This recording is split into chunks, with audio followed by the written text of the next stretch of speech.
Hi everyone, my name is Brittany Ajrud. I'm the Chief of Party for the Sustainable Wash Systems Learning Partnership, or SWS. Welcome to day 2 of our Closeout event and learning series. Today we'll be discussing tools and methods to better map, assess, and engage with wash systems and local actor networks, as well as sharing some of our key findings from applying these tools. Before we start, I'll do a quick run through of some of the BlueJeans features we'll be using today. This will be mostly a refresher for those who attended our event launch, but I do want to make sure that those joining for the first time are comfortable with the platform. Okay, so this event is being recorded and we will be sharing the link to the recording in a weekly recap email this Friday.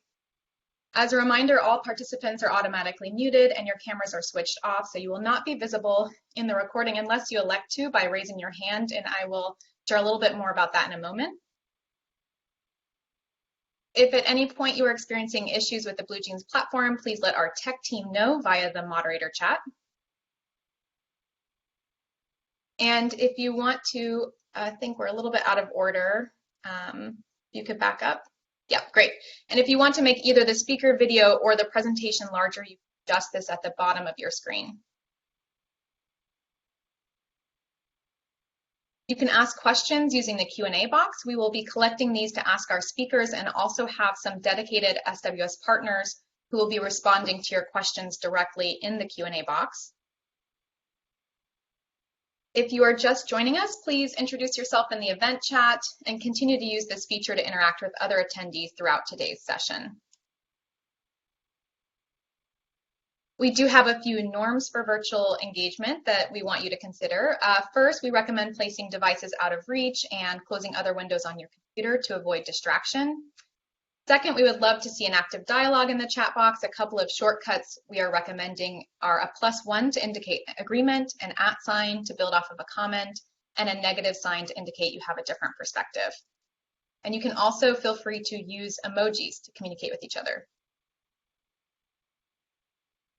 A new feature we'll be using today is Raise Your Hand, which allows you to interact live with our presenters. Click on the hand icon if you would like to become unmuted to ask a question or share a reflection, and we'll be using this for the second part of today's session. Okay, so this is the first of 3 deep dives on SWS priority learning topics. We also have sessions on professionalized maintenance and collective action next week. And then as well as our final session where we will tie everything together. You should have received a Tap into SWS Learning email yesterday that included a short video on social network analysis and an interactive dashboard on assessing stakeholder understanding. If you did not receive this email and would like to be added to our list, please let us know in the moderator chat. We will be sending a weekly recap on Friday with links to presentations and recordings for this week's sessions, additional resources on the topics that were covered, and an FAQ section where we will be answering some of your burning questions. For today's agenda, we'll start with an introduction to the topic, including a discussion of some of the tools and methods SWS used to improve understanding of wash systems. We'll then discuss some of our key findings, and we hope to engage all of you in this discussion with some live polling, and have also invited some experts to reflect on these findings. We'll end by sharing a few of our flagship resources on the topic and previewing the next session. You can access biographies for all of today's speakers at a Google site that we created for this event. We'll share the link in the chat now. I would also like to introduce our 3 leads for today's session. Angela Houston is the head of accountability and adaptation at IRC. She supports research and learning for SWS implementing Uganda and Ethiopia. Rich Fromer is the managing director for Link and leads research on social network analysis for the SWS consortium. And finally, Jeff Walters is an assistant professor at the University of Washington Tacoma and leads research on stakeholder understanding for SWS. I will ask all of our presenters to go ahead and turn on your cameras at this time, and we will hear from Jeff first. So over to you, Jeff. Thanks, Brittany. Hello, my name is Jeff Walters. It is my pleasure to introduce this next section where we'll briefly summarize the work that SWS has been doing related to the important topic of systems understanding. Awesome. As you may recall from the opening session on Monday, the SWS Learning Partnership proposed a theory of change that you see here, which states that systems strengthening can be done more effectively once all involved stakeholders have a better understanding of the interconnected factors and actors that influence service sustainability. And the key here is interactions between factors and actors. We were tasked with evaluating if and how systems level understanding was changing during the 5-year SWS project duration, and if this understanding appeared to be leading to the identification of priorities that improve system strengthening efforts towards sustainable water and sanitation services. Thanks, Jeff, and hello, everyone. My name is Rich Fromer with Link. So the foundation for this work was based on USAID's 5 Rs, which were well laid out in the USAID Local Systems Framework published in 2014. Under SWS, we used a suite of complementary tools to understand the local system, many of which closely involved local stakeholders and actively increased their understanding of the complexity of water and sanitation service sustainability. Among the tools or methods that we applied, you can see on the right of this slide, network analysis, which was used to better understand relationships and dynamics among WASH stakeholders, and I'm going to say more about that in a moment. Stakeholder understanding analysis, which was used to track how those stakeholders' perspectives of the WASH system have shifted over time, and Jeff will introduce that shortly as well. Then there were a variety of scorecards and sector assessments, which were used to measure the status of financial, institutional, environmental, technological, and social components of the system that are expected to influence sustainability. And Angela is going to introduce that in a moment as well. And then you could see here as well, we did outcome mapping, which was used to track progress in influencing the behavior and actions of direct partners on the project. So we'll give a bit more background on these 3 studies now, before getting into a subset of the findings that we've made across the project and some deeper discussion. Next slide, please. Oh, sorry. So, one moment here. Sorry. So let's talk about network analysis first. We've seen that as the WASH sector shifts to more complexity-aware activities to address sustainability services, it's increasingly important to understand the stakeholders of those services and the relationships or interactions among them. Social network analysis is a powerful tool for analyzing relationships among actors. It offers a way to understand our work in the context of relationships among stakeholders, such as public institutions, NGOs, private enterprise, water use associations, and others. By looking at the flow of information, financial resources, skills, and knowledge transfer, and the partnerships that exist in a network, it provides us insight into the structure, including which stakeholders are most influential, which are least likely to be heard, and how the group functions collectively. So as shown on this slide, the resulting analysis can help practitioners design their interventions, aware of the network strengths and weaknesses, can provide data to be used to monitor and learn from change in the network over time, and it can also be used to spark productive conversations with network members on how to improve their network and the sustainability of their work. Under SWS, we conducted 19 network analyses for 8 different networks in 4 countries. All the networks conducted a baseline analysis, all except for Cambodia conducted an endline analysis, and the 4 Ethiopian networks additionally conducted a midterm network analysis. In addition to the valuable information that those analyses provided directly to field teams working within each network or with each network, the SWS team reviewed and compared the methodologies, results, and uses across all 19 network analyses to identify the most effective ways to conduct an SNA, how to adapt SNA to different contexts and needs, and to provide recommendations for WASH practitioners or users seeking to understand stakeholder relationships. There's a lot more information on network analysis available on globalwaters.org, including our recently published flagship report using social network analysis in WASH programs, which we just put a link to in the chat.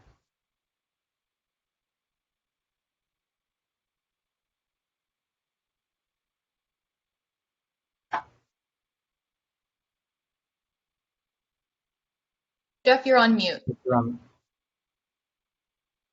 Sorry about that. And thanks, Rich and Brittany. With the support of in-country partners, we conducted a multi-year study to evaluate the key assumption of the SWS theory of change you saw before, which states that an increased likelihood of sustainable service delivery begins with an improvement in how stakeholders understand local system interactions. We did this through a systematic evaluation of how local stakeholders conceptualize the interactions of factors that influence service sustainability, and how this understanding appeared to have shifted over time while engaging in the various SWS systems approaches. This task entailed interviewing water and sanitation stakeholders, including government officials, NGOs, water users, at different points in time, where we asked them questions related to the challenges and solutions to sustainable service delivery. Transcribed interviews were analyzed to pull out causal statements, such as the one you see here, to rigorously piece together an assessment for how regional stakeholders understood factor interactions.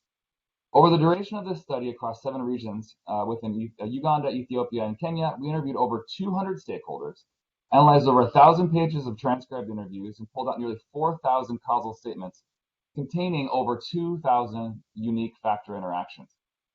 Suffice to say, it was a ton of work, but it revealed some interesting shifts in how stakeholders understood their local system context in these different settings. We're excited to present some findings from this study later on in the session, but you may have already seen some of these results in the Stakeholder Understanding Dashboard shared on Monday by Nick Valcourt. We'll post a link to this dashboard in the chat. We'll also have a flagship report for this work that we'll present as well, or that we'll give you a link to later. Hello, I'm Angela Houston.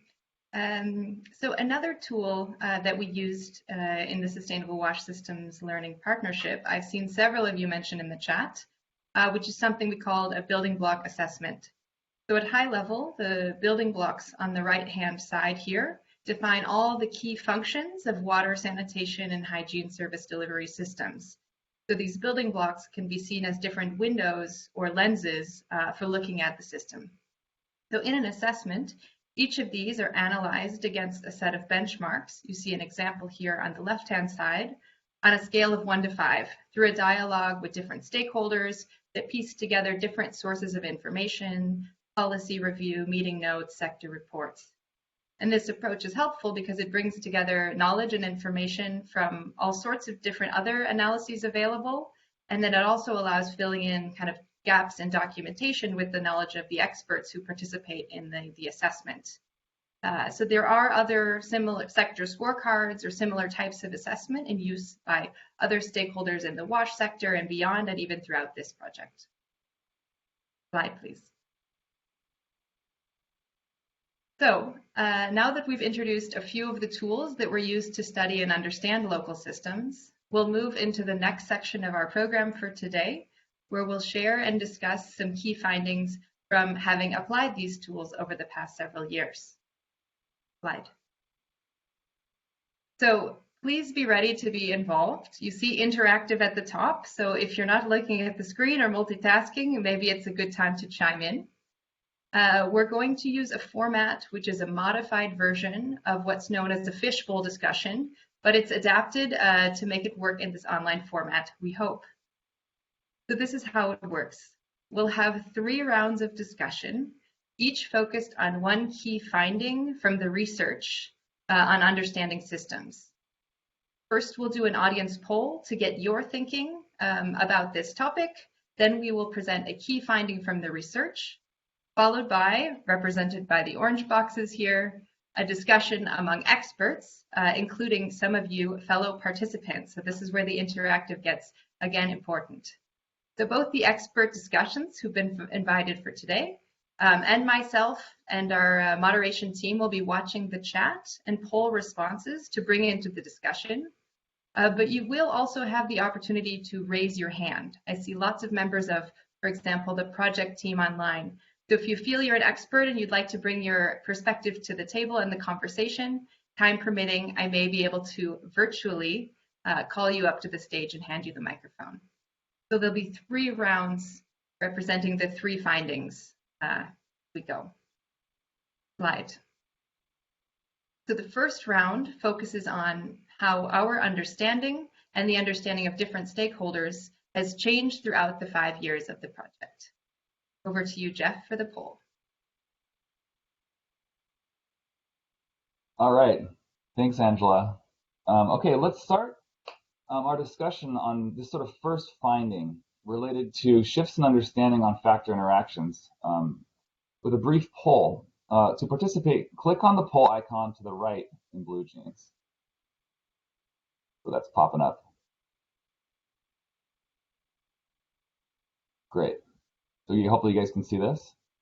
So the first question asks, which of the following is more likely to lead to a change in stakeholders' understanding of local systems? All right, so there's 2 options. You pick one of these.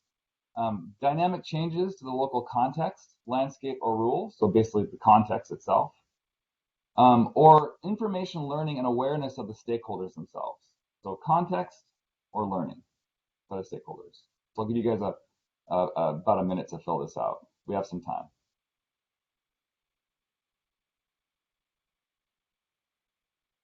So yeah, just click one of those guys.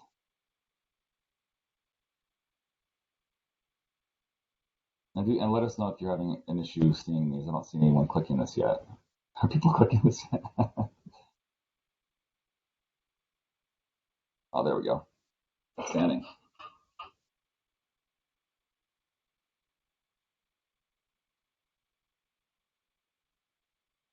Very cool. Thanks, everybody. I'll give folks about 15 more seconds.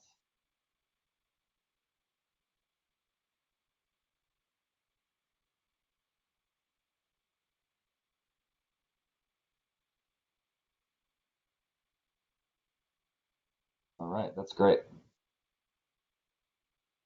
Cool. So let's close that poll. Very interesting. Very interesting.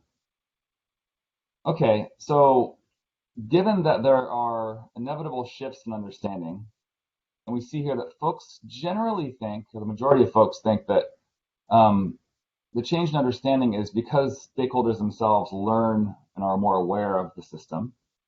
Very cool. The second poll question asks, so how often do you, as practitioners, for example, need to adapt your work plan or program strategies due to shifting stakeholder understanding of the WASH system? So the options you see here in the poll vary from continuously throughout the project, constantly sort of checking in and evaluating, to sort of one time at the start of the project, sort of shifting the project and how it's going one time based on a shift in understanding. So I'll give folks a minute or so to fill out this poll as well.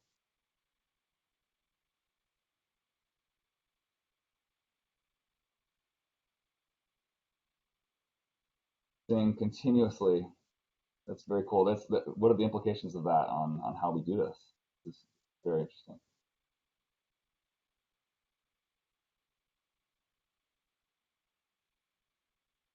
And don't feel pushed to vote for anything. If you think it's at the end of time or at the end of the project, you put it there.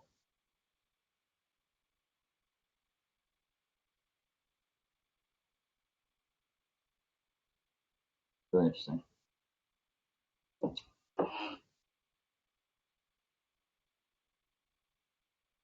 Okay, I'll give folks another 10 seconds or so to kind of click which one they think.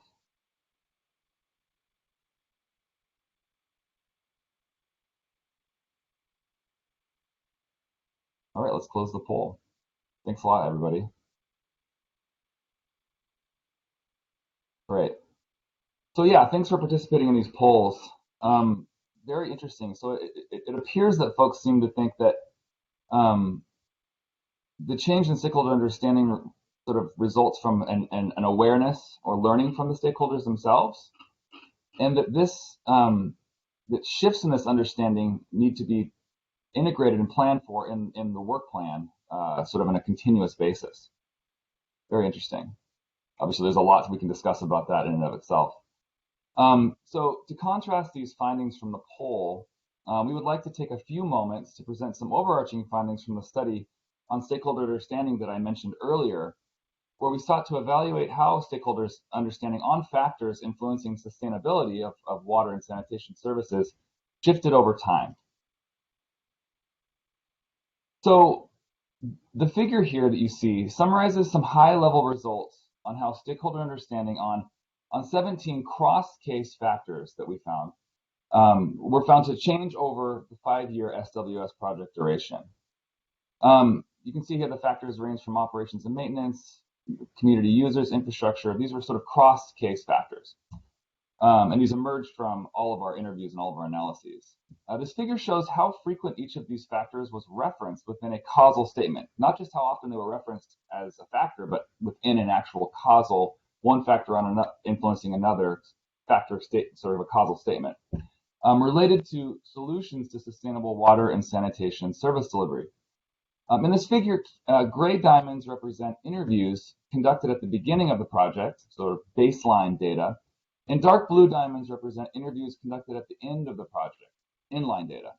And the bar between these diamonds shows the magnitude of shift in reference to these factors within causal statements. Certainly there's a lot to unpack here, a ton. And this is just the tip of the iceberg. However, the high-level theme that we see here is an increased understanding on the link between operations and maintenance, O&M, and service delivery, the importance of increased engagement with the private sector and decreased dependence on community-based management and user support. And these findings point to a clear switch in understanding from hardware-driven approaches towards approaches that emphasize sustainable service provision, many of which were mentioned by our panelists in the session on Monday, including increased government responsibility and engagement with the private sector, and the importance for solid operation and maintenance schemes.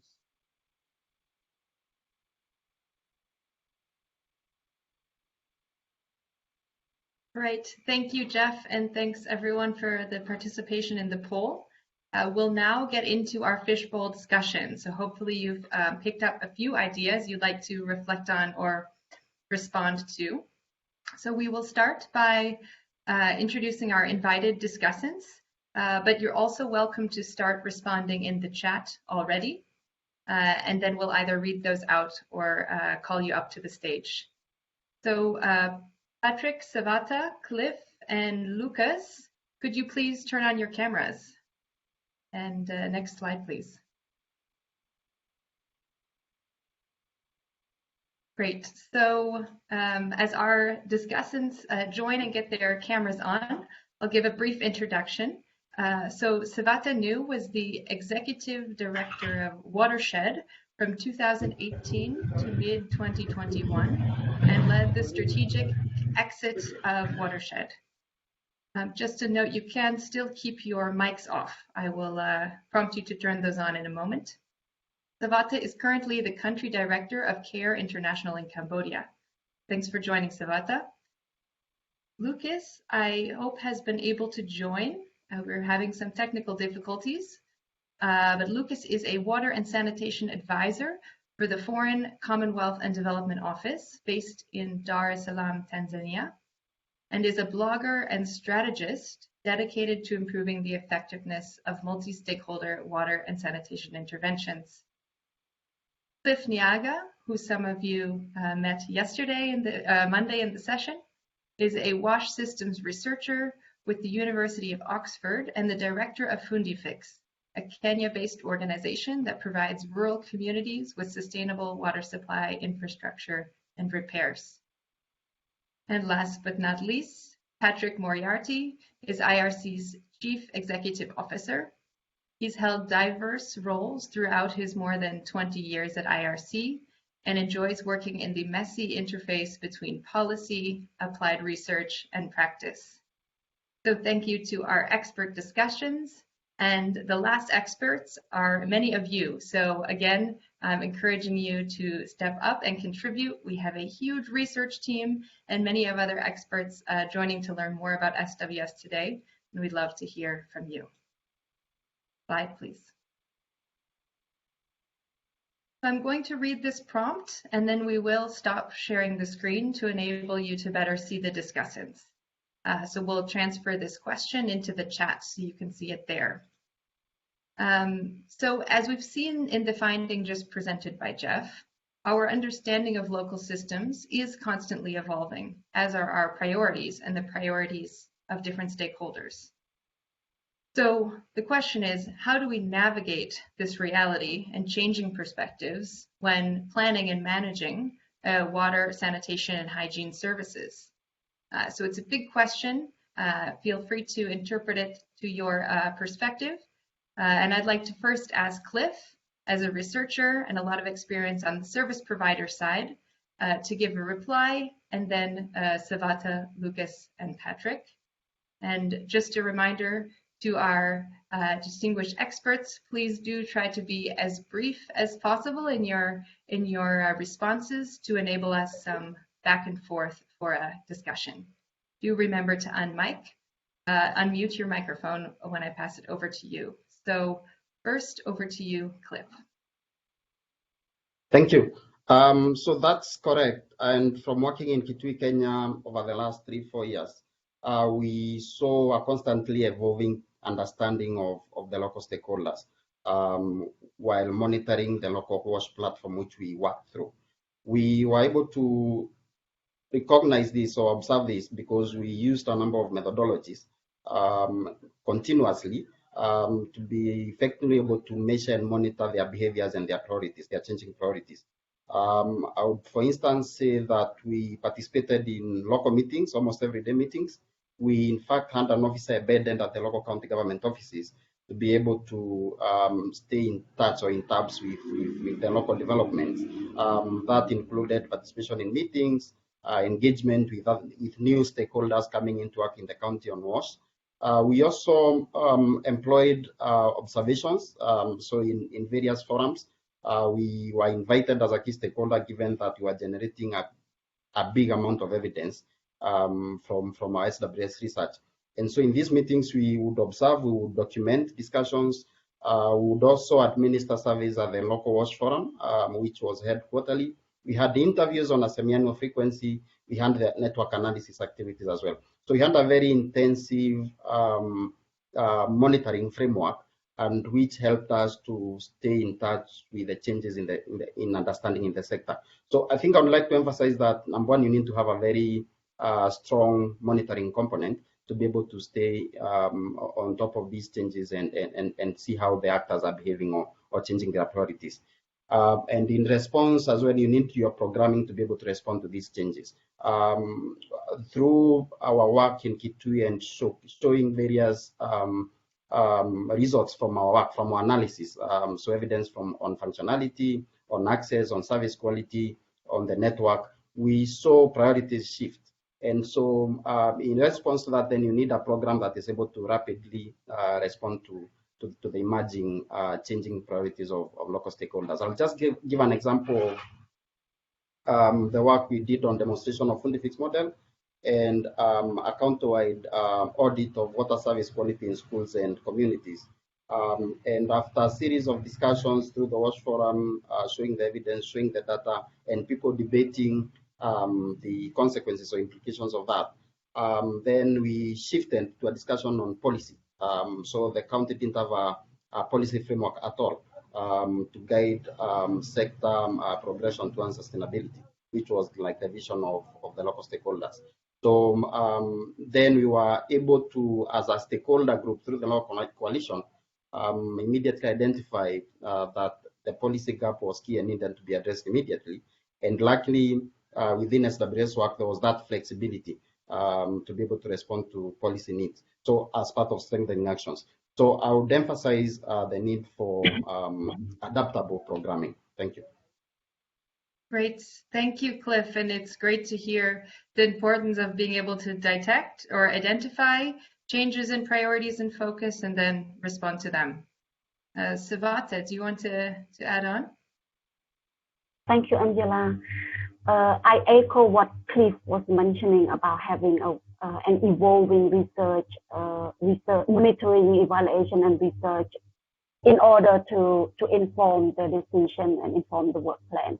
But I'm going to touch base on the donor part. So my point here is to shout out to the donor when you would like to have an evolving program and without having the understanding donor, so the implementer wouldn't be able to implement this effectively. So having an understanding donor who understands that this is an evolving sector and working on with the actor and the factor is a very critical part that everything gets evolving. So your project proposal or your implementation wouldn't be exactly what you agreed from the beginning. It's not. I heard what Jeff was checking when seeing that there's a continuous changing on the work plan in order to adapt to the evolving situation. And I totally agree that sometimes it's not possible to keep changing because you need something to report, you need something to be clear among all the implementer, government stakeholder, partner, and stuff. So it's not possible to keep changing, but at least every 6 months or every year it has to be changing. So that understanding donor is something that we need to work on, and the communication, transparent communication among all stakeholders have to be very clear. In the case of Cambodia, in water and sanitation or rural sanitation and hygiene working group, we have all the communication through the Google folder where all the information was stored there. However, in the case of Cambodia, it's not that successful that all the information has been shared in a very transparent in a very transparent way. So great.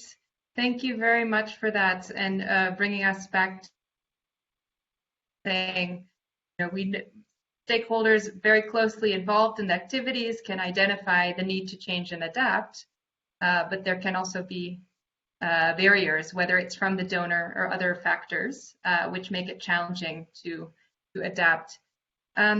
Lucas, maybe that's a nice time to hand you the mic for your reflections on this as well. Yes, thank you. I think because I'm working on the donor side, I will try to share our experience in terms of how we have done that. So I think the first starting point is to be very clear that we are working on a very complex setting, and there are things that we know and there are things that we don't know. And this starts from the way we assess the evidence around the intervention we want to achieve.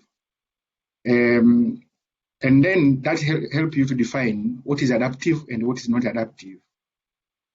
By understanding the things which we don't know, it means then you will be able to clearly measure and follow how you adapt and justify the change in the process.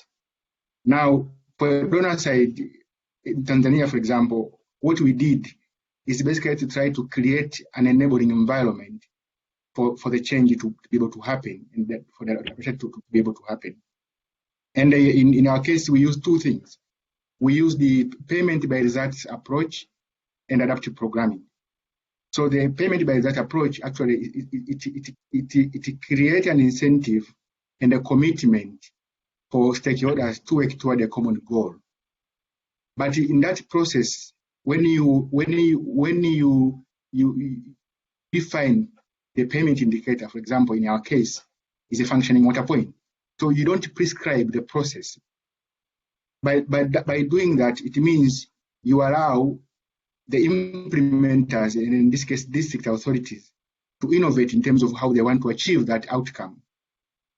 And by using adaptive programming, you are flexible to learn in the process. So this is very different from other traditional programming approach where, as a donor, you come up with a solution and say, this is what I want you to do. But in this case, you say, I have the funding. This is the outcome I want you to achieve. The way you do it,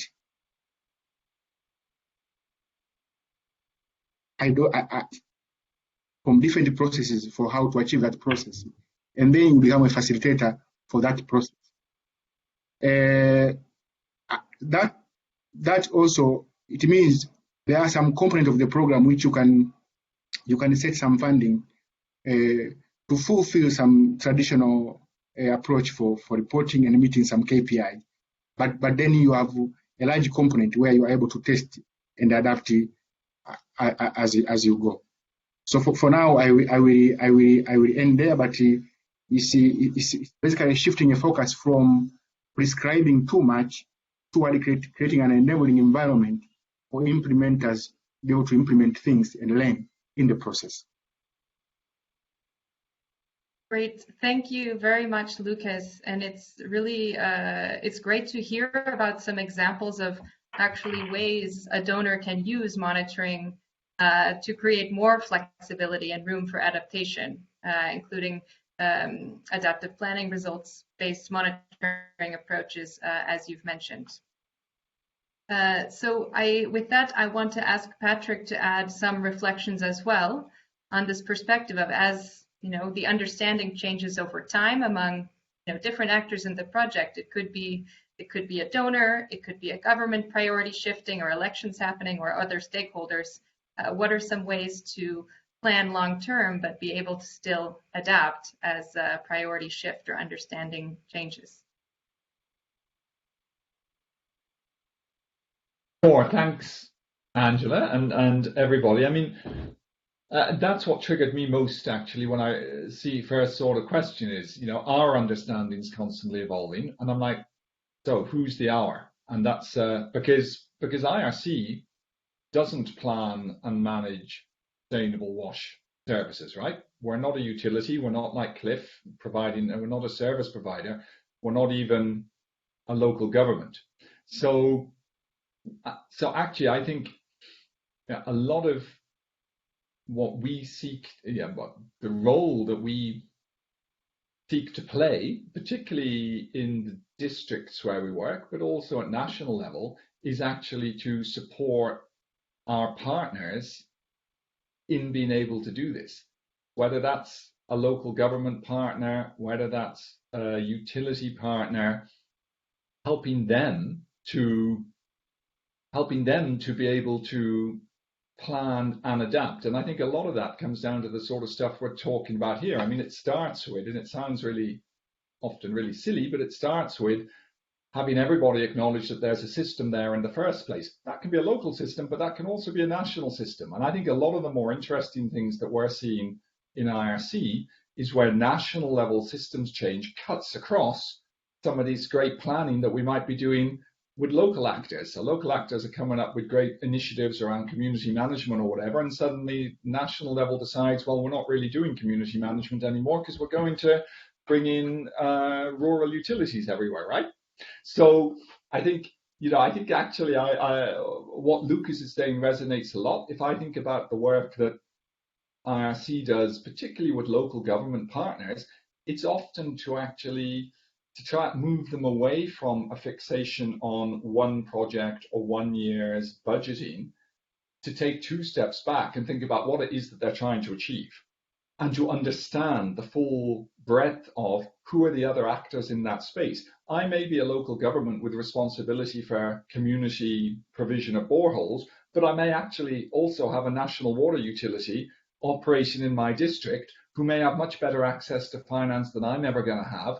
So how can I engage with them and attract them to the district and work in partnership with them? So for me, this is where a lot of the tools we're talking about earlier come into play as well. Tools that help the different actors to understand the system they're part of and to see the opportunities that system offers to achieve their strategic goals. Great. Thank you very much for that, Patrick.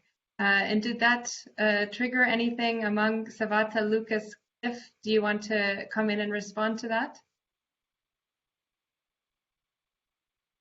A nod from Savata.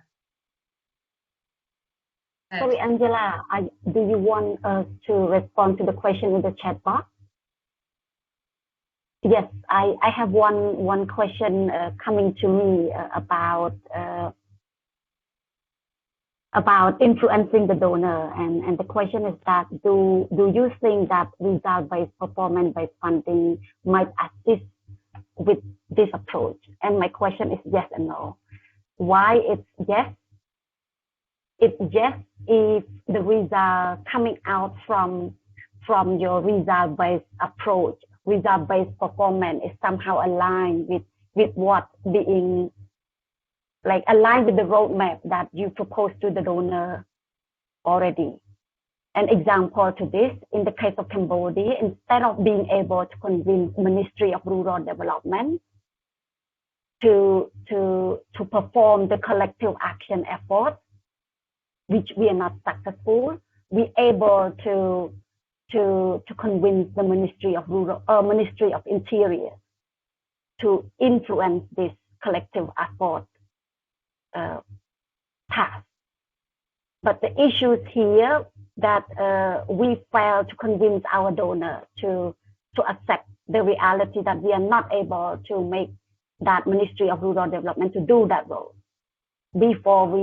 and then the fund has been cut, and then we move on and then be able to convince another influential stakeholder, which is giving us quite a very good success and be able to exit. So that is the example. And yeah.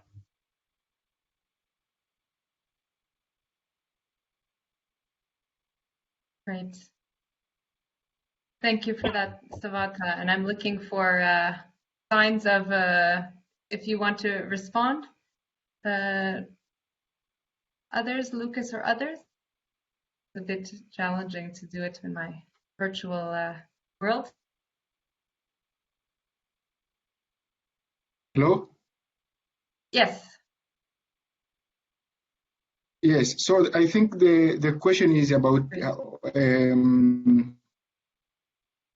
how do you, traditionally what you want to do is what evidence is enough for you to make change in the system, and traditional evaluation, for example, will take years to give you new information to enable you to change whatever you're trying to do. So what we have find very useful in the system is basically to try to because most of the challenges we are working are mainly the understanding about how do we deliver things at scale, and most of them is about the how. In the wash sector, we have a lot of knowledge about the what, but how do you do that at your scale? What we have found very interesting for us is applying some process evaluation, looking at 20 processes, for example, channeling fund from national level to local government, and tracking where the blockages are. And you may find that it is just a simple communication which can unlock the time for money to flow from national level to district level.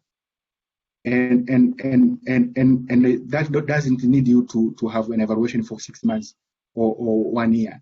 It's just tracking that process and bring all the people together and making that change in the process. In our payment by result program, for example, at the beginning, we had a huge problem around communicating the results to the local government.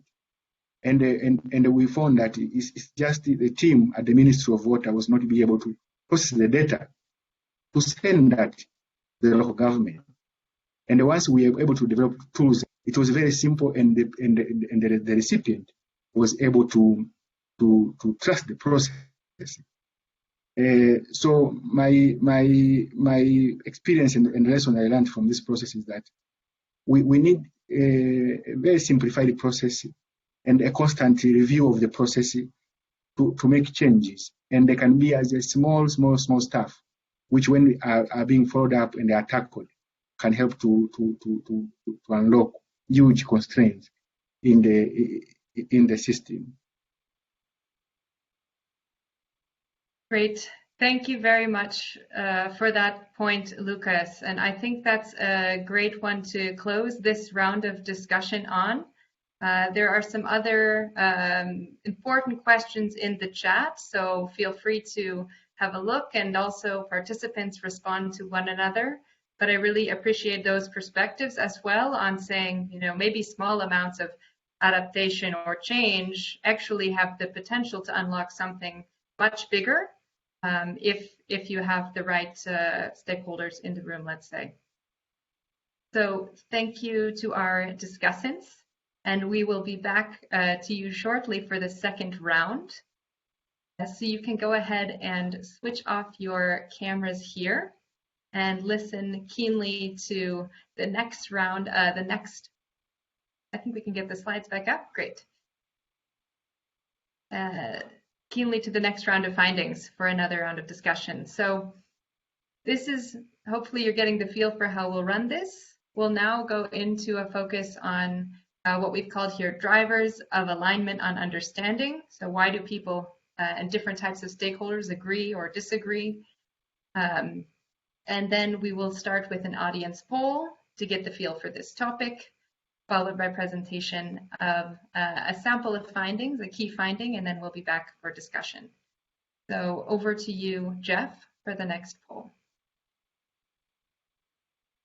All right, thank you. Thanks, Angela. Hope you guys are kind of getting the flow of this, and that it's fun, and that you guys are great responses from the discussants, and just this has been a really, looking at the chat and looking at the Q&A, this is awesome. Thank you all for engaging in this topic.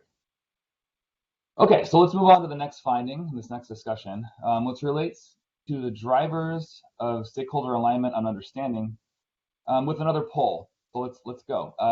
To participate, click on the poll icon to the right, like before, in blue jeans. And the question asks, what do you think is the primary factor that drives wash service sustainability?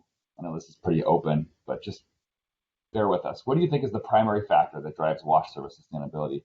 And you'll note that the 6 factors we have here are sort of a subset of the 17 factors we showed before in the comparison on shifts in understanding. We just chose sort of the top 3 most referenced and the bottom 3 least referenced factors to see what folks thought. So I'll give people about a minute to fill out this poll and just click one of these. I mean, you can only click one of these, but please click one.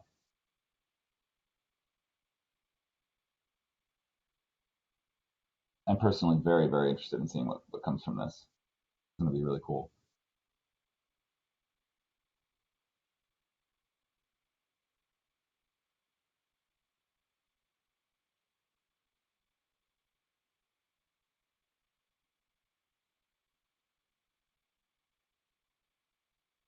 Okay, I'll give folks about 20 more seconds.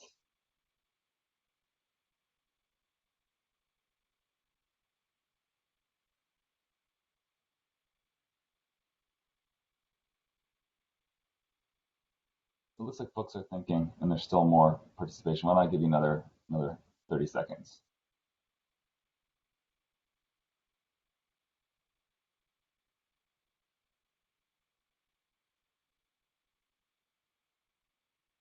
Very cool. So it looks like O&M and service performance and community or users are the top ones. In politics. In our study, we ended up seeing that folks didn't really want to talk about politics. So of course that didn't come up as important, but certainly, or didn't come up as influential, but certainly it is. We know that. Cool. All right, let's close the poll in about 10 seconds. Very interesting.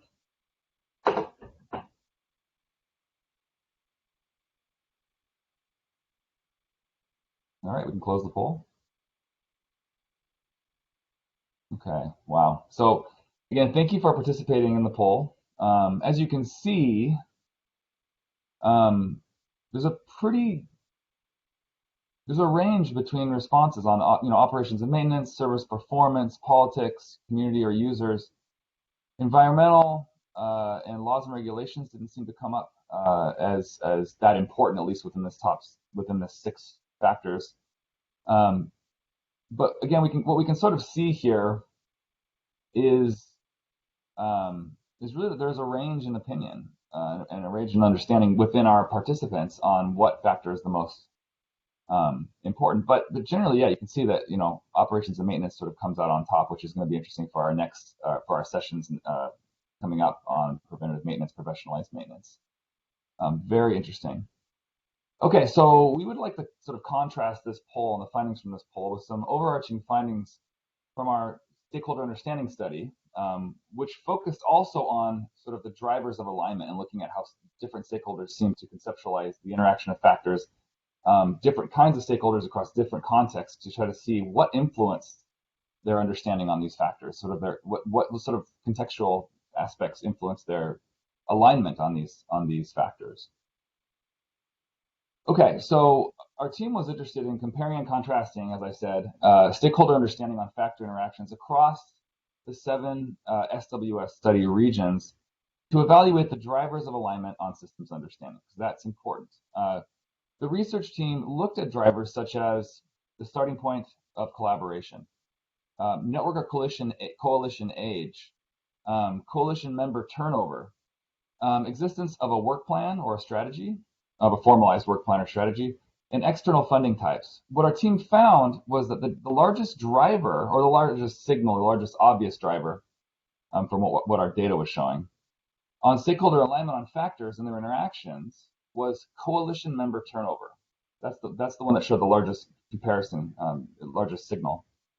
So our assessment of alignment was based on variance or range in reference to the 17 study factors we showed before. And we found that manageable turnover led to a 32% increase in alignment on factors and interactions over time, or a 32% decrease in sort of range in responses between sort of the baseline and end line data.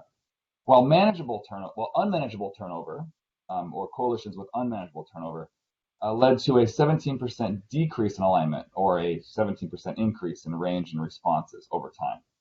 So this shows the significant impact coalition member turnover has on aligned understanding of local system context, where reducing turnover affords the intrinsic benefit of investing in stakeholder understanding to promote a higher likelihood of service sustainability. We look forward to seeing some of your comments to these findings, and more of this information can be seen in the flagship report. You can always ask us as well later on.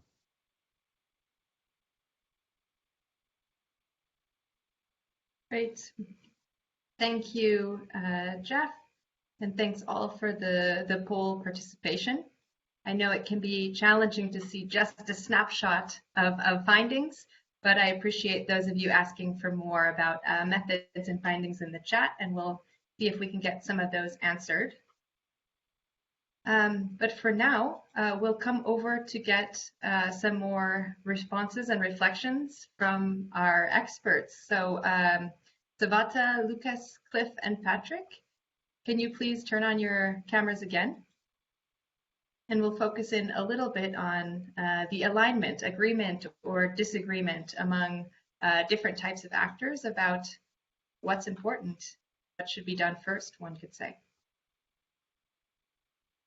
So one of the things that was emphasized in this, in the SWS project, or throughout the different implementation contexts, was a lot of multi-stakeholder engagement, meetings, coalitions, collaboration, as a way to dialogue about systems, study systems together, and come to a more shared understanding of what needs to happen to improve their performance or improve service performance. So you may want to comment on that, but I'd also like to ask if you have other experiences to share or examples about how stakeholders' alignment or agreement and disagreement about how systems function and behave can be improved or can be changed. And I think importantly, or secondly, is that alignment on systems and how they work really the end goal or beneficial? Or is it actually divergent views and disagreements that can bring value and support a stronger system and a stronger network of stakeholders? So it's a big open question, and I'd like to first go in reverse order this time. So Patrick, you're up first, and then we'll go around to Lucas, Savata, and Cliff. And again, I'm keeping an eye for additional perspectives. They don't need to be questions in the chat. And if you'd really like to take the mic and provide maybe an example or your experience, whether it's from SWS or somewhere else, feel free to raise your hand. Over to you, Patrick.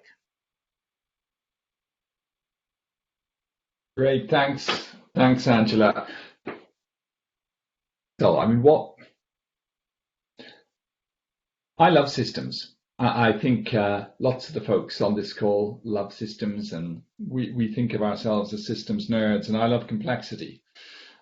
But, you know, I think one of the things that I've come to appreciate over time, and is now, you know, increasingly strongly held opinion of mine and other colleagues at IRC, is that actually the complexity of the rural water and sanitation sector is a sign of its weakness. It's a sign of its that it's not developed. The fact that you find 10 different service delivery models in one rural district, the fact that there's no agreement on critical issues like asset ownership, the fact that it's unclear where end responsibility shifts, the fact that anyone can start a wash business tomorrow and set themselves up, and that they're not regulated, and that nobody is looking at the quality of the service. All right. So I think sometimes I have to put my enjoyment of researching and understanding systems and complexity to one side, and then pose the question of what is it that we're trying to achieve. And what we're trying to achieve, or certainly what IRC is trying to achieve, but I think all of us, is ensuring that people have access to water and sanitation services that last. So actually, I think that one of the biggest understandings we get from all this research is that we need to support governments in simplifying the systems, in professionalizing the systems, in making choices. We're going left or we're going right. It's public or it's private, or we're going to have strong regulation and private delivery. These sort of some of these bigger questions. And frankly, to me, that's also a challenge from some of the very local work we do. IRC works very locally. We all work very locally. But the danger, I think, of overinvestment in ever deepening understanding of the current system, which is often failing at the local level, if it's divorced from this message of the need to simplify, to learn, and then to simplify and to scale to a reduced set of models for service delivery that everybody agrees on, is that it becomes a sort of anthropological exercise, and we lovingly describe and describe and describe, and we never come to decision points. One thing that we found that does help and that's again at the micro level, at the district level, is these master plans. It's not the master plan as an expression of political will, the master plan that gets and again, let's be clear, we see a clear leader for this, which is local government, puts local government at the center, and has local government go out into its district and say, well, what is it that we have now? What level of service is that providing? And what is the level of service that we want to provide in the future? That artifact, that master plan, provides a very clear organizing principle for other stakeholders to align around. But I think what's much more, I use that word artifact purposefully, because actually what's much more important than the artifact of a master plan is a local government, or indeed a national government, that actually commits to achieving these goals. Nothing, I think, is more powerful in reducing complexity than somebody deciding that they have a vision and that they're going to lead. And again, that should be a very uncontroversial thing to say, but I think sometimes, again, in the joy that we take in facilitating everybody and making sure that everybody has a voice at the table, that's great. But the danger of that is that it actually lets people who should be accountable for providing services off the hook, because, hey, we're all sitting at the table, we're all trying to engage with the problem. But no, actually, it's your job. You were elected to make sure these are provided, and you, Mr. Service Provider, are being paid to make sure these are provided. So you have a fundamentally different level of accountability in this than a citizen who is electing you or paying you to provide those services. So just a couple of reflections. But for me, overall, let's make it our aim that we're going to reduce the complexity in the sector a little bit. Thank you, Patrick. Lucas. Yes, thank you. So for me, the issue about alignment is very important, especially for the water sector where you have many stakeholders who are there with different interests. So let us be sincere with ourselves that I think my experience shows that I think majority of the investment which are going to they do promote misalignment of incentive. So, for example, I would say in Tanzania, for example, about 90% of our funding here is on new infrastructure construction. So if 90% of your funding is going to build new infrastructure, what are you expecting? People will follow the money where the money flows. Politicians will want to spend the money. They are making progress. They are building complex infrastructure. And the civil servant would want to show the politician that they are doing their job by building very good infrastructure. So what happens is that all the discussion in the sector is about building infrastructure because all the resources are flowing toward building infrastructure. Now, no one will be able to talk about maintaining and sustaining services because there is no money actually going in that direction. Similarly, when we talk about sanitation, if you look at the funding and financing, all the money in the sector is going for supply. I think you cannot expect any politician to talk about sanitation because there is no money. And even civil servant, why should they care about sanitation? Because there is nothing to do on it because there is no funding. The government and donors are not allocating funding for that. So my point here is that if we want to have alignment with stakeholders, we need to align incentives. And I think we have to be very sincere that people follow money, and we have to be very clear about where money goes and where is money going to pay for what. And once you do that, at least the shift of focus and discussion will shift toward those important things which you want to discuss. So I will give an example here in Tanzania.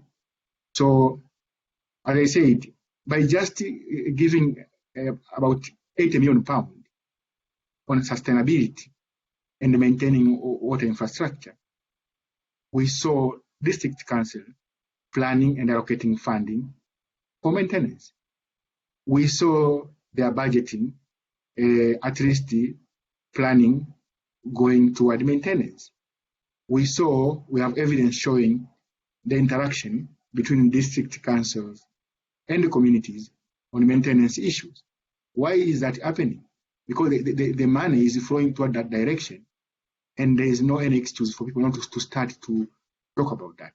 Now, once you align the incentive, now you can start to ask, okay, now where are you going to spend your money? You say, okay, because you don't have data. So then they start talking about, okay, we have to collect a lot of data. So data become the driver, money become a trigger. And that, it means, because there is money, politicians will start asking, where are you spending your money? Because they have to account. That brings accountability and transparency and the political will in the system.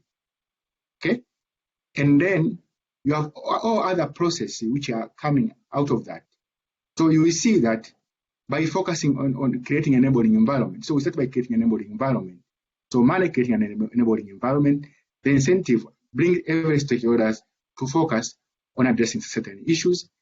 That brings political will, data starting to flow, accountability start to come, and transparency in the system start to come. And then because you are focusing on results, you will be starting to bring some verification in it. And then they will say, these results are not reflecting what is going on the ground. You say, okay, it's in there. And then you start to address systemic issues around monitoring, MOND, and everything. So for me, alignment, we have to understand the system, as Patrick is saying. We have to understand the incentives of different people in the system and try to see how do we align the incentive of everybody to focus on the things which matters, be it politician, be it NGO, be it donors and everybody. So I will end there, but that is my quick reflection of what is happening and how you can tackle that on the ground. Thank you so much, Lucas, and great to hear that shift. I think for alignment of perspectives and ideas is great, but what you really need to pursue is alignment of incentives and financial flows, get the right actions and the right behaviors taking place, the right decisions made. And from Patrick as well, is it alignment of perspectives or clarity on the truth, which is who is accountable for what, how much it costs, and who's responsible for paying for it. So great additions there, which already start to give us a taste of finding 3, I think. And over to you, Savata. I'm confident you have something to add to this one. Thank you. I love the 2 points that mentioned by the previous guest speaker. And I will add Cambodia example to Lucas' point of alignment, the incentive in my next question.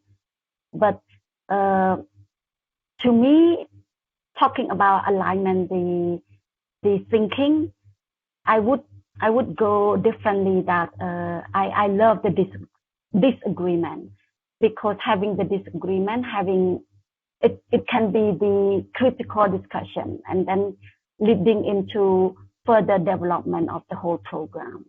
Because if 2 people agree on certain things all the time, there are probably an issue. Either one person do not think critically about the issues, or that person was just hypocrite. So I wish that we have more disagreement and then discuss things out.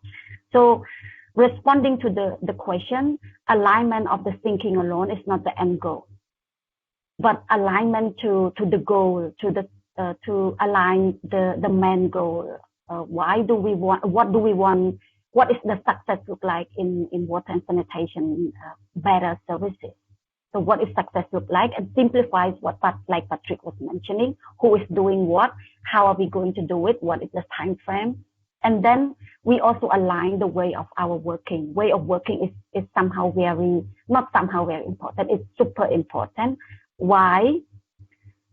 It's become a norm this day that NGOs are competing against each other, reputation against each other in front of the donor is a norm of various organizations. We have to admit that this happened. And it's not only NGO, government counterparts are doing something similar, showing off so that they get some incentive divided.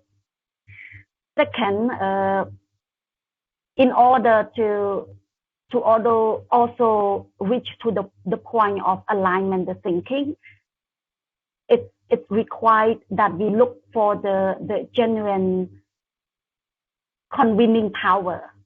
And it has to be a real, genuine power or person to influence the whole collective action effort.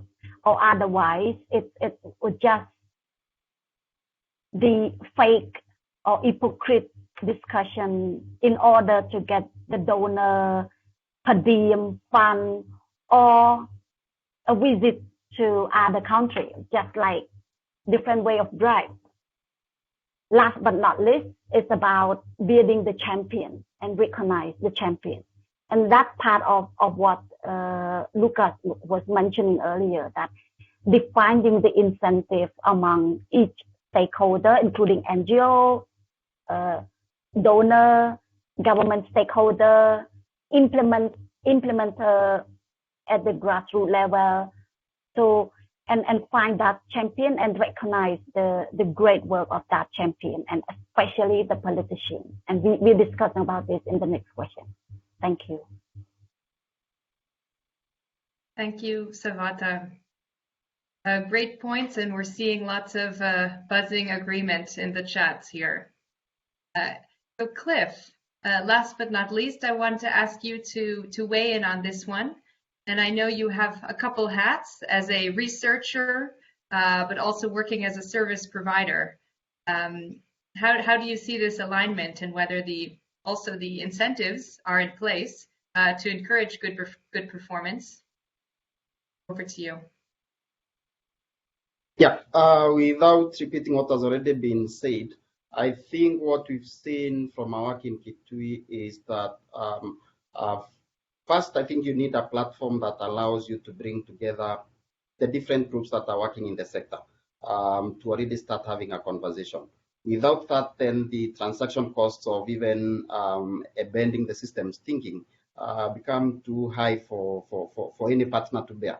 So for Kitui, we were lucky to find a very young NASET Kitui Watch Forum, which had already begun on this quarterly meeting frequency.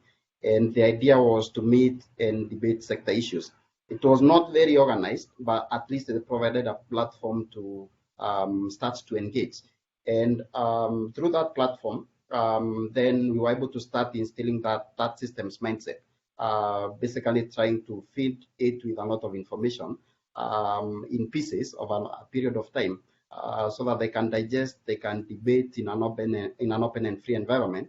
And with time, then people start seeing the low-hanging fruits.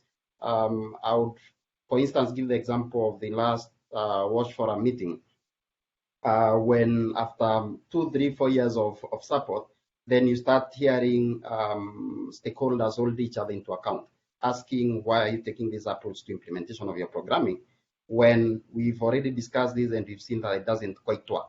So you need that platform that convinces people and that works towards a certain vision. So visioning is also a key part of this, because without that, then you have a lot of politics, emotions, anecdotal proposals coming to the table. And because everyone holds an equal vote, then you're obliged to listen and to perhaps, I guess, respect. So I think the other key important piece to this is evidence. So the way to counter politics, the way to counter those influences that do not necessarily take the discussion or the debate or understanding forward, is to make sure that then you're also feeding a lot of evidence on where actually the issues are. When we started working in Kitui, there was a very strong infrastructure development signal, which could not have been countered by anything else other than evidence. So going out there and conducting an audit of every single Runo water point in the county, more than 3,000 of them, and trying to show the issues. And actually, from discussing the findings and from that work, the Watch Forum, of a period of time, probably 2 years, then you start seeing people shift mindset. You start seeing people say it's probably cheaper to invest here and not on this other side. You start seeing people say we have a policy gap here, and that is healthy discussion, which worked very well. From a service provider point of view, I think also being able to showcase how some of these issues could be resolved by having an operation or maintenance service provider going out there to fix things. Not to say that it's perfect, but with results, if breakdowns are being fixed within 3 days to 5 days, then that's already way better than more than a month that it takes communities to fix things. So I think being able to show projects and how things could be done alternatively, and sharing that information and feeding it to the coalition or to the local group of stakeholders, that's also key in aligning thinking. In fact, we embraced an open book policy where we basically analyze our operational data and we show it on a PowerPoint presentation to put it out there, because there's nothing to hide. If we don't do that, then the enabling environment will not come out of this group. I'll end by saying that I think divergent views are very healthy and very key. In fact, wearing my SWS hat, what we did was to feed the evidence and then take a back seat to let the people consume the evidence and the data, and then come to an agreement as to what priorities are. So I think divergent views are very healthy, and they help to make sure that then every stone is turned in the process of setting up the priorities within the group. Thank you.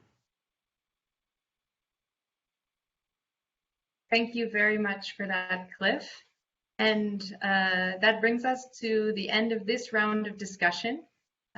Just to recap a bit, I've understood that, maybe a certain amount of shared understanding, a certain amount of agreement that this is a system, it requires more than just infrastructure, is a sort of necessary starting point to enable any degree of, this shared work, shared progress, shared vision, and to unlock some of those even divergent perspectives, as you say, Cliff, to bring them to the table as well. But from there, I'm also hearing it's important to take that next step quickly of saying, so where can things be shifted? Looking at incentives, identifying leverage points to start to shift things. And just a comment about, how to take this systems thinking and this systems learning forward. From the chat, can systems thinking inform us when funding and incentives are aligned, or when they are partially or fully decoupled? Maybe understanding these incentives better is critical, so they can be more helpfully aligned, as Lucas was also suggesting. And a point from Harold Blockwood, so a teaser for the session coming up this upcoming Monday, was that incentives and additionally trust between different stakeholders was found to be a really key factor in establishing professionalized maintenance. So join on Monday for more on that. But I think this discussion has set us up well for the third and final, after which we'll first start with the poll, hear that finding, and then we'll have a last brief round of discussion. So thanks all, and keep it going in the chat. Over to you, Jeff. Or Rich in this case. Rich, excuse me. No problem. Thanks, Angela. And thanks, discussants, for the great discussion, and participants for so many good points in the chat as well, and good questions. I will reiterate something Angela just says to quickly plug that a lot of the discussion in the chat has been a great preview for next week's sessions, both the one on professionalized maintenance on Monday and the one on collective action on Wednesday. And as Angela noted, it's also a good lead in to our third finding for today: whose understanding counts. So we'll start with a poll. We could go to the next slide. The question asks, which group is most in need of shifting their understanding of the system over time? So please just select which group you think and click submit to let us know your opinion. We'll give you about a minute to fill out the poll.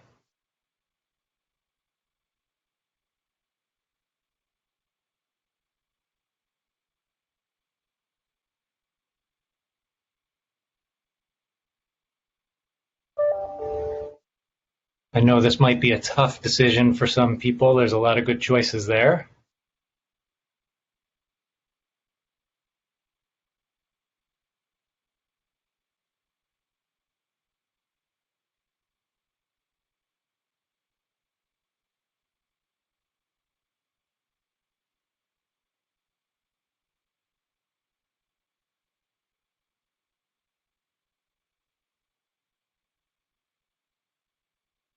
We're getting responses here.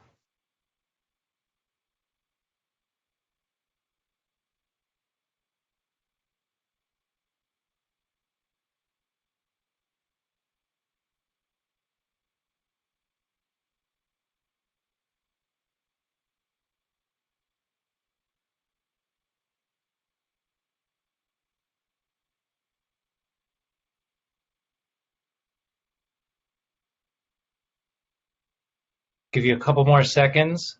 Take a look and see which group you think is most in need of shifting their understanding of the system over time.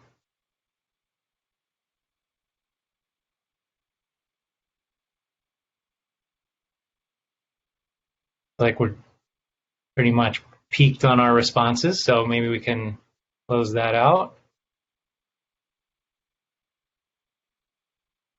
So thanks for participating in the poll. It does look like a lot more emphasis on the local. We've got local or regional government at the top and national government behind that. But also seeing the internationals coming up closely behind national government. So that's interesting and good to see. So there really is no right answer to the question. It's an important discussion to have, and that's part of what we're going to talk about for the next few minutes. So when resources are limited, obviously, as they are in most projects, we have to prioritize where to focus our efforts and the purpose, who we're going to really need to influence or how we're going to increase understanding over time. So this will take us back for a moment here. We'll go back to the theory of change presented at the beginning of this session. This looks slightly different than the way we presented it before, but you can see the main pathway here that hypothesized that if actors better understood the system and their role in it, they would more effectively and collectively identify needs and priorities, and that would lead to more effective planning and improving the system. So did this hypothesis hold up? In many ways it did. It was certainly part of the picture, but we also found that in order to have permission and space to operate, and in order to enact genuine systems change or system level changes, some stakeholders had more power to influence than others did. And I think this really gets quite a bit to a lot of the discussion that we were just having around the politics here. So we've observed that policies, finance, and sector investment strategies also have a major influence on local systems. And many of the big decisions that are being made are political ones. So the original pathway identified in the theory of change is important, but a critical second pathway involved influencing government decision makers or getting buy-in from other actors who have the power to enact shifts.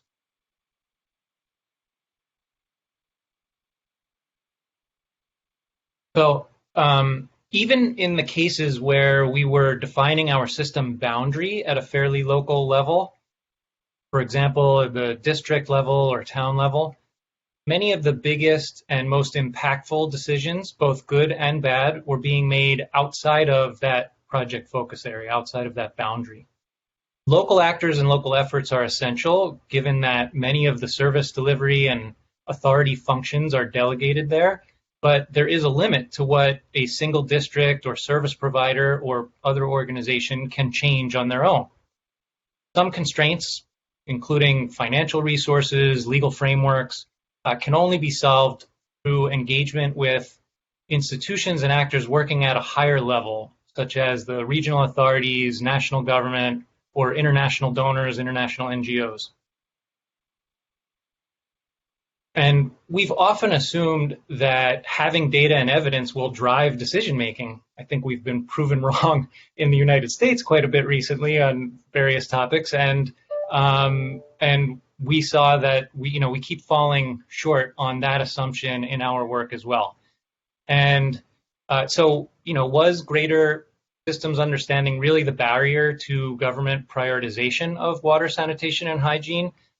So our evidence-based approach really needed to be adapted to accommodate a more sophisticated advocacy agenda, stakeholder behavior change, and collaborative decision-making. The tweet that we are showing here shares a quote from a discussion that we had during our 2018 SWS team meeting. It says, "Decisions are driven by emotions, relationships, and ego," according to Watershed, one of our partners. So how do we combine evidence-based advocacy and relationship building to strengthen WASH systems? The collective action findings that will be discussed on Wednesday's session have a lot to say about collaborative processes for decision-making and relationships, but we've also seen that network analysis is a powerful tool for this. Under SWS, it was used to identify stakeholders with the most formal or informal influence to engage in advocacy or to for the activity to work with on understanding the system and the complexity of the problem. Also, the network analysis results and the network diagrams were found to be very useful to spark meaningful conversation with stakeholders on things like power dynamics, constraints, coordination, or actions that they can take as a group. So this leads us into our third discussion around whose understanding counts. Great, thank you, Rich. And our discussants can turn on their cameras again for this last round of discussion. And as you see, we've shifted the focus a little bit, also thinking about leverage points and not only understanding systems, but triggering change, as came up already in the previous discussion. But certainly, as many have mentioned in the questions and the chat, it does cost resources to study systems and to engage and to continue to, let's say, build understanding, understand how the network works, identify leverage points.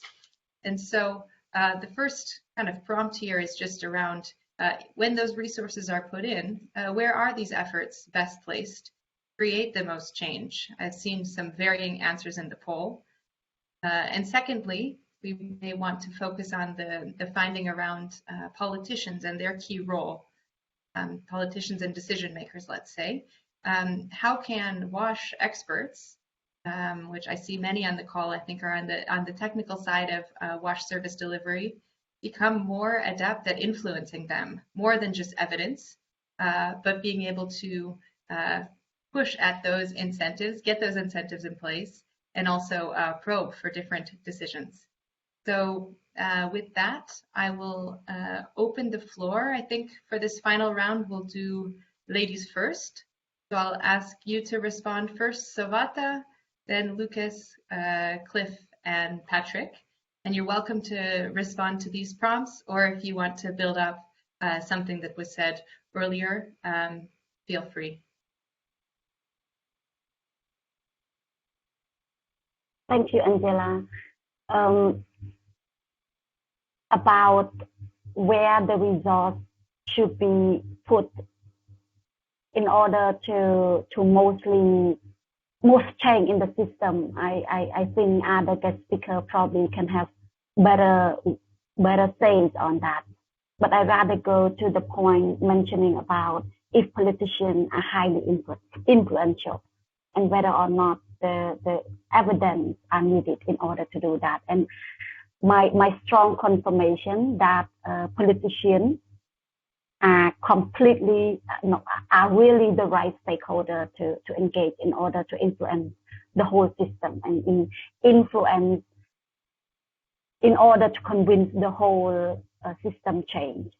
And given the example where watershed are working in Cambodia, that when we just started the market-based sanitation in Cambodia, we use local politicians, or we can say local government stakeholder, which is a village chief or commune councillor, to be our sales agent.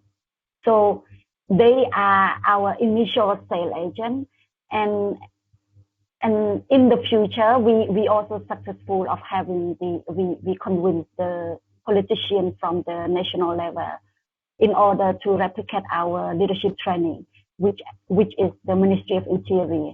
And how did we do that? First, we use the right evidence to prove that the approach is working.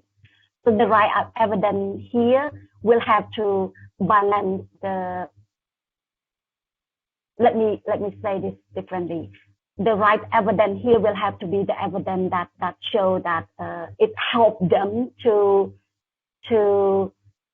increase their reputation, government reputation, both sub-national level and the national level. And we, as the donor or as the implementer, we also need to set aside the budget where those government stakeholders can do their own research or evidence, create their own evidence, meaning that using their own team to conduct the research. Because government counterpart like national government like Ministry of Interior, they won't believe us easily whether or not our evidence is the right evidence from a third party or another key stakeholder. So we have to set aside the budget where they can do their own research and to prove that this is the right thing. Third is something that Lucas was mentioning earlier about aligning the incentive among the stakeholder. And with this, for watershed, we use certain strategy to align that incentive. First of all, we make sure that our program aligns with their work plan and their strategy. Second, we need to make sure that EWO term, we need to make sure that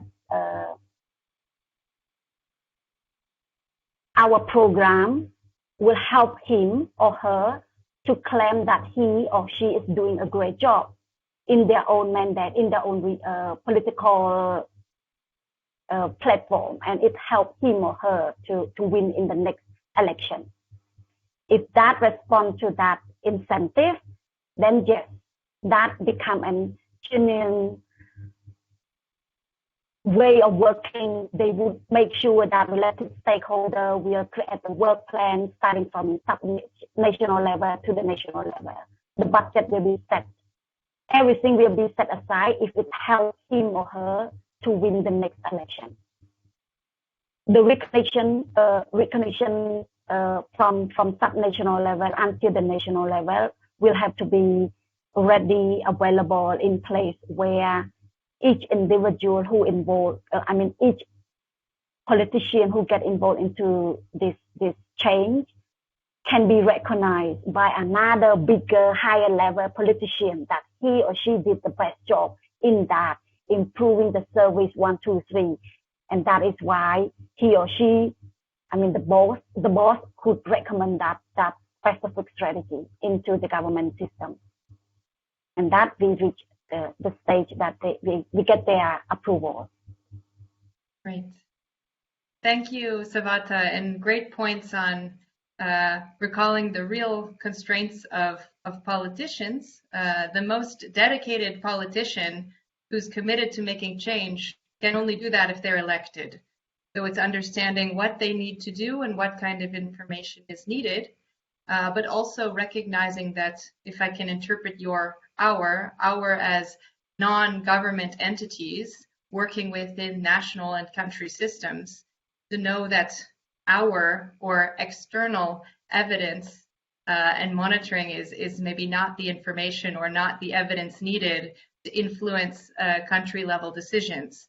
I think that points also to where can resources be placed in national and local monitoring systems, which have the credibility and the legitimacy to provide evidence for decisions. So thank you for that. The good thumbs up. Hope I've heard you well. Over to you, Lucas. I think this will be our kind of final round on this. Yes. So for me, how do we engage a politician? So one of the reflections from my side has been we have to acknowledge that we have been very poor at engaging in politics. So traditionally, this sector is engineering dominated sector. Politics is not the way many people think. Politics is not our thing, and we need to do that. So one of the big reflections from my side is about we have to get better at managing politics, managing politicians. At the moment, we are doing very bad on that. We have been at the end receiving orders from politicians, but what they want to do is, instead of us managing them, influencing them, and shaping the agenda about what should be discussed where and how. So, for example, we have a minister here who likes to go in the villages inaugurating huge infrastructure. So he's the one who basically say, tomorrow I want to go here, tomorrow I want to go there, tomorrow, because he want to be seen. But I think what we have done, what the government has done, some of the stuff here, you can still arrange the same field visit for him to look at the service provision alongside infrastructure and change the conversation around that. So that's one. Another issue which I want to flag is about the context. I think the context matters a lot. So for example, in Tanzania, it's a socialist country, Ujamaa, and people here are very loyal to government. And accountability is more, so civil servants basically report upward, they respond to what politicians want. And in this setting, there is no way you can achieve anything if you don't work from the top. That's how it is. So I will give an example in terms of how we have been able to do that on the National Sanitation Campaign, which we are supporting. So 4 years ago, we were told that politicians don't like sanitation and they will never talk about sanitation. But I think it's because all the initiatives here were driven from the bottom. So people were engaging communities there, but then there's no enforcement and there's no huge mobilization of communities. So what we did with our national campaign here is we engaged the politicians at the top. And what we did is very simple. We know that these guys, they like to be seen that they are doing their job very well.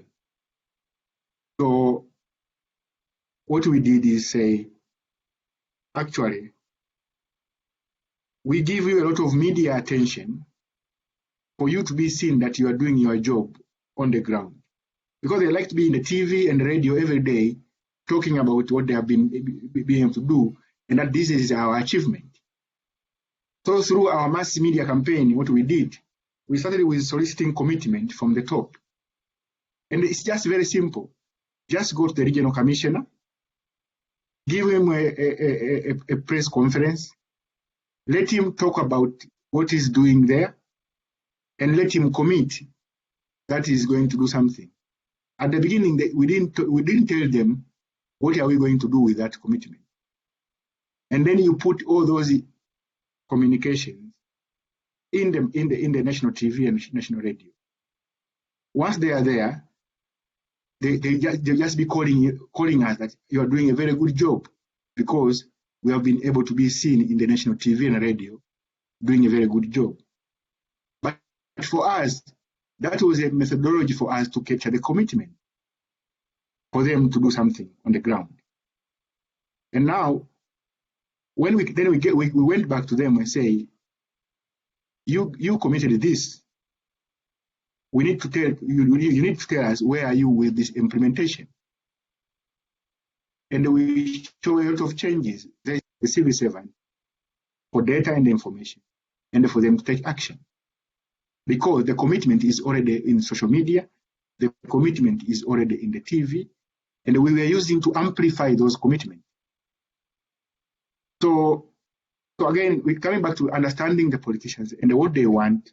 These guys, they want to be seen. These guys, they want to be seen that they are doing a very good job. But also, what we did, we didn't brand anything about UK8. So that this initiative is seen as its government-owned initiative. So in our national campaign here, we have never branded anything about UK8, and we have been at the back supporting their initiative and leaving them to claim that all their achievement is on their own. That's fine. That's fine, which is very difficult for many donors to say we don't put our logo, we don't put our brand, we don't communicate. But if you want to work with government and influencing politicians, put them at the front seat. Let them drive the agenda. Support them with their initiative. Make them see that they are doing their job very, very well. And through that, you gain trust, and you can discuss very difficult issues, and they can change the system. So for me, those are the issues that we need to be better at managing politics. We need to understand these guys engage in them proactively. Don't let them manage you. And I think you can see a lot of changes in the system. Thank you, Lucas, for an inspiring example of increasing the political literacy of our sector. So great examples there. And I did see another question in the chat regarding experience of experts on the call, participants on the call with opposition politics and engaging with opposition politicians. I don't know if I think we won't have time to take experiences on that, but another good question you may want to check in the chat.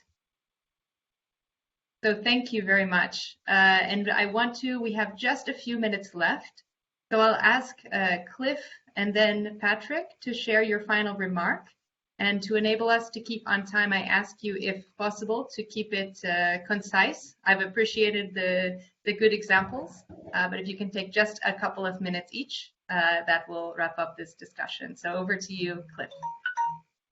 Thank you. So I think resources should essentially follow mandates.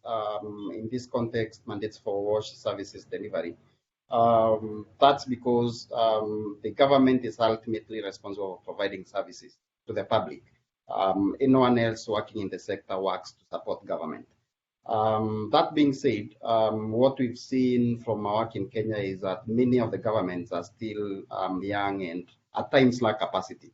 And as you work to strengthen government, then you also want to be working through local partners to change their behaviors. So local stakeholders to change their practices and behavior. For instance, in Kitui, NGOs are the second biggest investors in water infrastructure. So, I mean, as we work to support government to embrace systems change and service delivery approaches, you're not going to achieve that, especially if they have weak capacity and if you still have NGOs not changing their practices. So, I mean, in summary, I think you want to also, within those mandates, within those jurisdiction areas, you want to work through the stakeholders that are supporting government to deliver on its role. So for NGOs, you want them to focus on access, on alternative approaches to service delivery. Doesn't have to be infrastructure.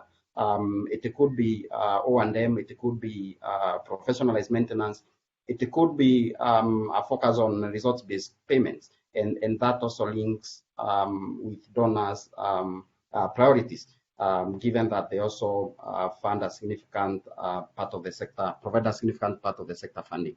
You need the communities as well, because without understanding why they need to pay for the service, then services are not going to be sustainable. You still need that tariff contribution from users. On politicians, I would say we've had challenges like everyone else. And I think Lucas has good tricks on how to leverage their support. What we've seen throughout our work in Kenya is that they were almost absent in the system. When we did the ONA, when we called them for events, the incentives were not right. And I think there is further work to be done there. What we saw is that they tend to focus a lot more on the short-term cycle, because every 5 years there's an election. Then it's short-term projects that allow them to get those votes quickly. There's also a very strong infrastructure component, cutting ribbons, which Lucas has mentioned.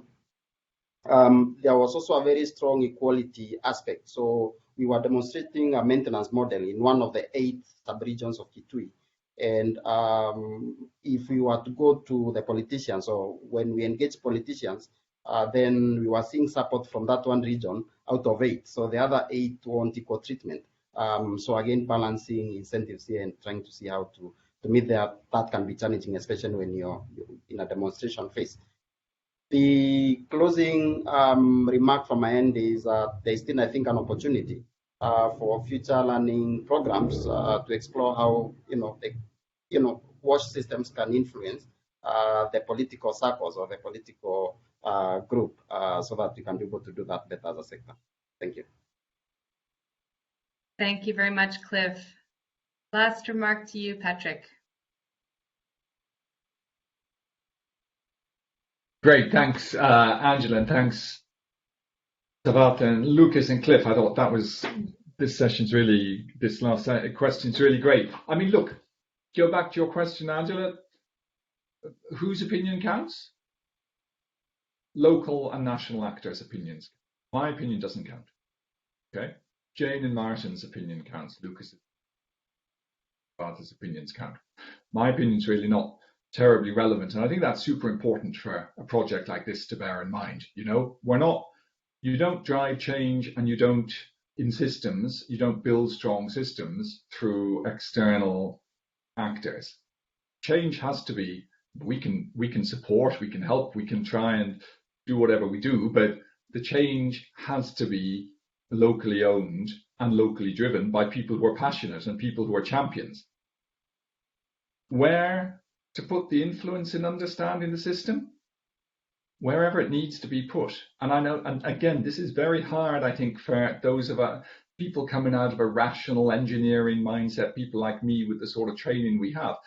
Systems change is an art, it's not a science. All of these tools can help us.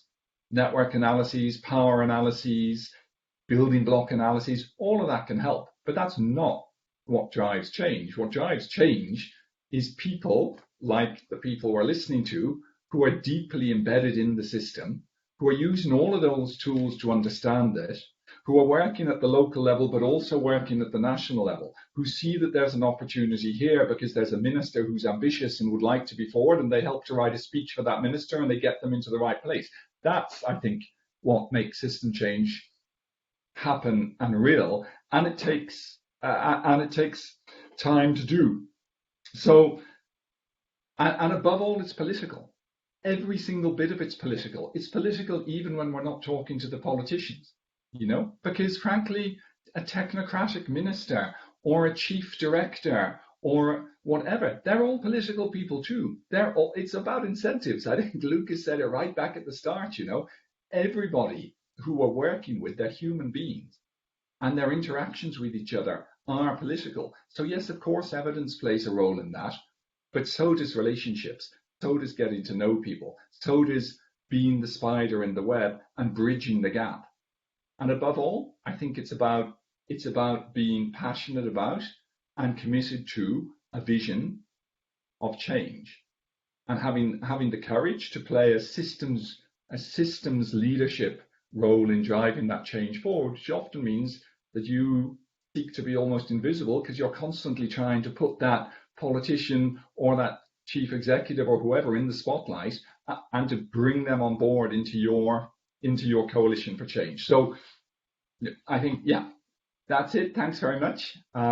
It's all about you. It's all about you, national, local champions. Thank you very much, Patrick, Cliff, Savata, and Lucas for those great final remarks. I'm seeing a lot of +1s, and I really appreciate it. And in true form of the learning partnership, I've really appreciated having new perspectives and expertise coming in to help us all learn, even during this session. So thanks all, and I will pass the mic to Brittany, who can point us to some more resources and next steps. Great, thanks, Angela. So I will just walk us through a few more slides here, and I promise to end promptly on time. We can go ahead and advance the slide. So before we let you go, I want to highlight just a few of our products so you can learn more about the tools and methods discussed today. We do have 2 flagship reports that have been heavily referenced in the chat and Q&A. The first is an assessment of shifts in stakeholder understanding of WASH systems, which shares findings from a rigorous study exploring how stakeholder understanding of water and sanitation services shifted over our 5-year project duration. The flagship report, Using Social Network Analysis and WASH Programs, shares cross-case learning from applying SNA in 4 SWS countries: Ethiopia, Uganda, Kenya, and Cambodia. Measuring Systems Change in WASH Programming provides a guide to the practical application of outcome mapping and sustainability scorecards. And finally, the IRC Symposium paper, Whose Understanding Counts, was a direct inspiration for part of this session. And I do also want to let you know that IRC has a forthcoming flagship report that outlines their approach for driving local systems change. This is expected to be published in October, so stay tuned. Okay, so we hope you will enjoy us next Monday for our second deep dive session on professionalizing rural water services.